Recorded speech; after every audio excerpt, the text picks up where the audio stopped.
Hello guys! So, ngayong gabi gagawa tayo ng dinner. Chicken grill with vegetable. So, kailangan lang natin ng kamatis. Slice natin siya ng pahaba. Huwag naman masyadong manipis guys, yung ganito siya kataba. Kakapal. Tsaka, bell pepper, sibuyas, carrots, bawang. Ngayon guys, pagsama-samahin natin ang mga vegetables na to.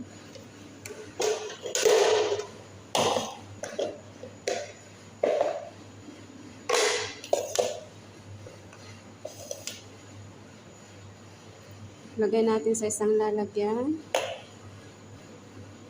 Ito guys, napaghalo-halo na natin ang mga gulay at vegetables natin. So, lagyan natin siya ng coriander. Tag-isang kutsara lang, kutsarita lang ha.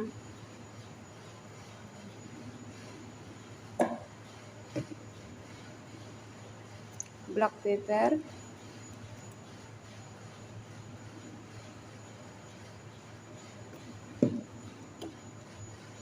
Paprika.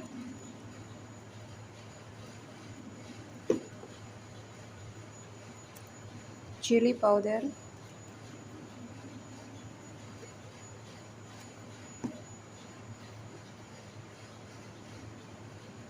Curry powder.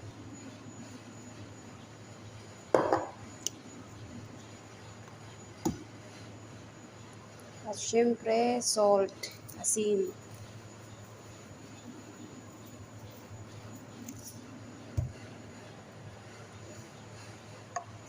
Ito guys, naglalagay ako ng bitchin. Kung bawal sa inyo yung yung bitchin, huwag na po kayo maglagay. Lalo na sa mga amo nyo.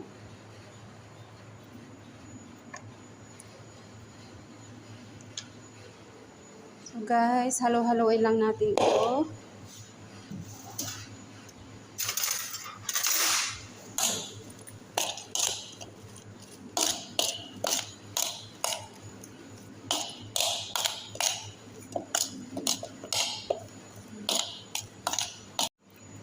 So ngayon guys, maglalagay tayo ng aluminum foil sa ating Pyrex. Ganito siya. Tsaka natin ilagay ang ating vegetable.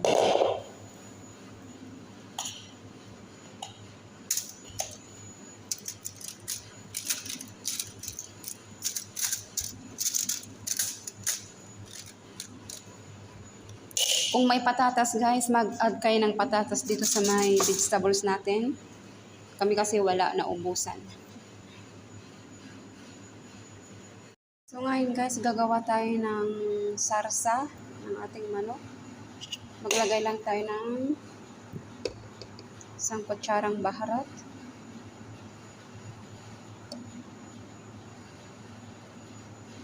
Tsaka tomato paste.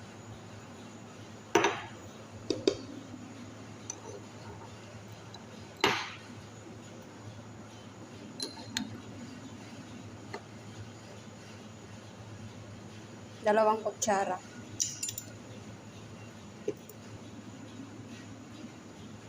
Tsaka maglagay tayo ng nor cubes isa.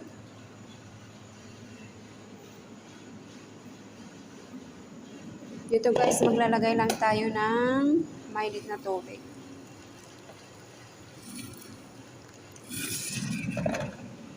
Para tunawin ang nor cubes.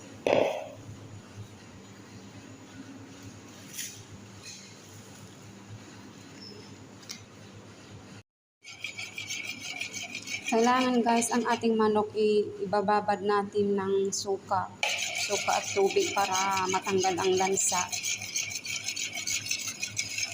Ganito lang guys, magawin natin ang sarsa.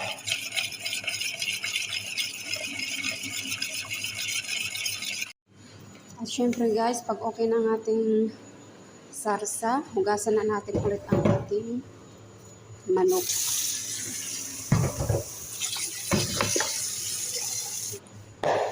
Tsaka natin ilagay dito. I-dip natin siya dito sa ginawa nating sauce kanina.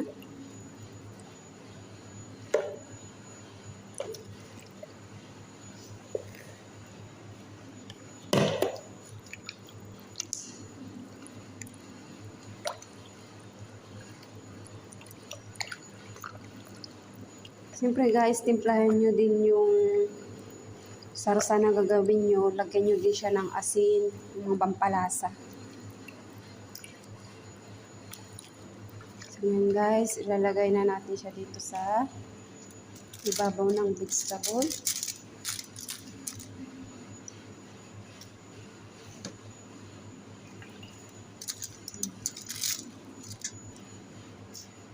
Ngayon guys, yung pinaka-sauce nito, lagay natin. Yung natirang sauce niya, buhos na lang natin dito. Kasi ito na yung pinakasabaw. Tsaka natin takpan ulit ng rinolyo o aluminum foil. So ayan guys, tapos na natin binalot ang ating manok na nakalagay sa Pyrex. Ilalagay na natin sa oven. Ayan guys, nailagay ko na yung manok sa oven. Kailangan 180 lang ang init ng oven. Pero kailangan talaga isang oras. Isang oras mahigit lutuin ng manok kasi may kasamang vegetable ang manok natin. So ayan guys, okay na ang ating manok. Malambot na siya. So, tatanggalin na natin yung takip na aluminum foil. Tapos, ilalagay ulit natin sa oven hanggang sa mag-brown na ang ating manok. Kulay brown na sa ibabaw. So, ilalagay na ulit natin guys sa oven. So, guys, okay na ang ating manok. Pwede na nating ilagay sa lagayan.